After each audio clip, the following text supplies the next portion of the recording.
தேசிய கல்விக் கொள்கைக்கு மாற்றாக தமிழ்நாடு அரசின் மாநில கல்விக் கொள்கையை முதலமைச்சர் மு க ஸ்டாலின் வெளியிட்ட நிலையில் அதன் சிறப்பம்சங்கள் என்ன என விரிவாக பார்க்கலாம் இந்த தொகுப்பில். தாய்மொழி தமிழ் நம்மோட அடையாளமா பெருமிதமா இருக்கும். முக்கியமா தமிழும் ஆங்கிலமும் என்கிற இருமொழி கொள்கைதான் நம்முடைய உறுதியான கொள்கையாக இருக்கும்.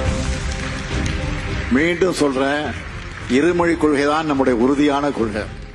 மாநில கல்விக் கொள்கை வெளியீட்டு நிகழ்ச்சியில் முதலமைச்சர் மு க ஸ்டாலின் உதிர்த்த உறுதியான வார்த்தைகள் தான் இவை. சென்னை அண்ணா நூற்றாண்டு நூலக அரங்கில் நடைபெற்ற விழாவில் தமிழ்நாட்டிற்கான மாநில கல்விக் கொள்கையை முதலமைச்சர் மு க ஸ்டாலின் வெளியிட்டார். தமிழ்நாட்டிற்கான மாநில கல்விக் கொள்கை மாண்புமிகு தமிழ்நாடு முதலமைச்சர் அவர்களால் தற்போது வெளியிட்டு சிறப்பிக்கப்படுகிறது.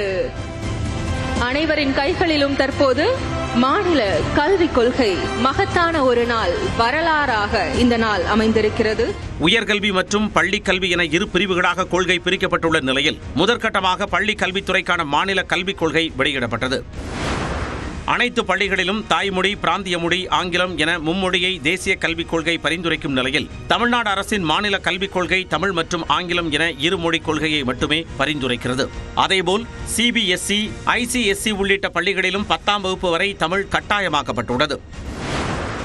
தேசிய கல்விக் கொள்கையின் கீழ் பள்ளிகளில் 3, 5 மற்றும் 8ஆம் வகுப்புகளில் பொதுத் தேர்வு நடத்த பரிந்துரைக்கப்படும் போது மாநில கல்விக் கொள்கையில் 8ஆம் வகுப்பு வரை ஆல் பாஸ் என்றும் நடப்பாண்டு முதல் 11ஆம் வகுப்புக்கு பொதுத் தேர்வும் ரத்து செய்யப்படுவதாக தெரிவிக்கப்பட்டுள்ளது.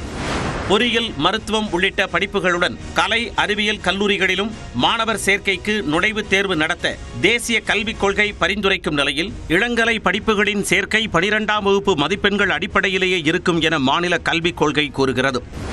தேசிய கல்விக் கொள்கையில் டிஜிட்டல் கற்றல் மற்றும் தொழிற்கல்விக்கு முக்கியத்துவம் அளிக்கப்படும் நிலையில் மாநில கல்விக் கொள்கை அறிவியல், செயற்கை நுண்ணறிவு, ஆங்கில மொழி திறன்களுக்கு அதிக முக்கியத்துவம் கொடுக்கப்படும் என கூறப்பட்டுள்ளது.